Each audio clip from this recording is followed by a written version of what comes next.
Hey guys, my name is Matimio, and today I wanted to talk about some Battlefield 4 news and rumors that have kind of popped up over the last couple of days, some things that I think you guys might be interested in.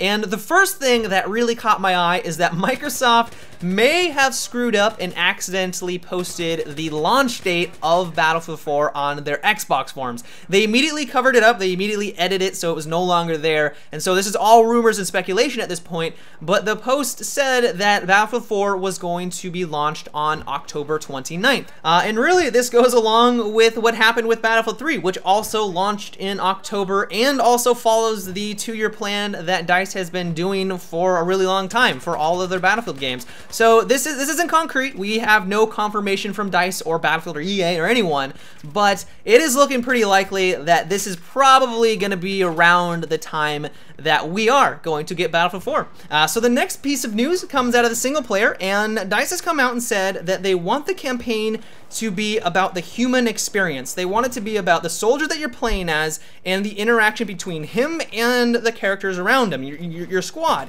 And I think this is great. I'm really glad that DICE it sounds like they're trying to create a story here, an actual story and an experience for Battlefield 4, and not just trying to elevate the kind of the conflict like a lot of modern day first-person shooters do right now. I mean, if you've played any of the Call of Duty games in the last couple of years, all they really do is elevate the conflict. They're like, oh, well, there's going to be a nuke going off in New York. Oh no, there's going to be nuclear warfare all over the world. Oh man, the galaxy is about to explode because of all these nukes. There is only so much you can do to elevate the conflict where people are like, all right, I get it. The world is going to explode if I don't save it with this one soldier.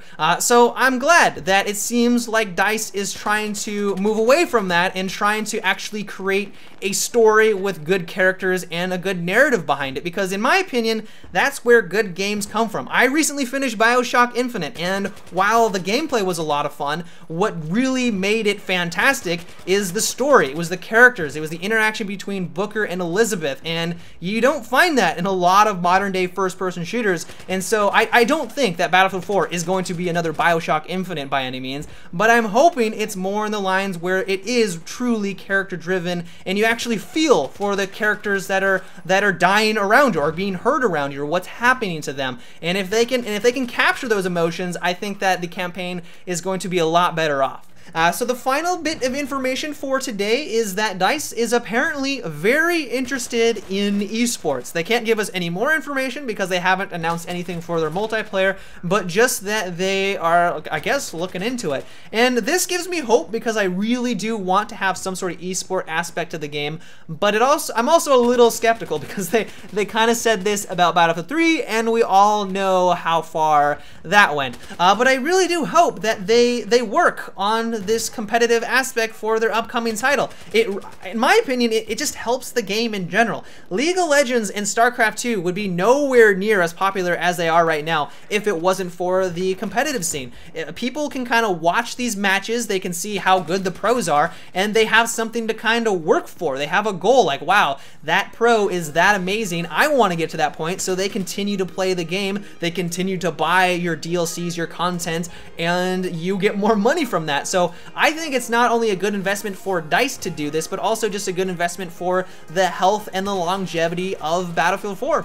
But yeah, guys, that is about it for today's video. I hope you enjoyed. But before I go, let me know what you thought about these 3 topics. Would you like to see eSports in the upcoming game? Let me know down below in the comment section. But until tomorrow, guys, have a good one and take it easy.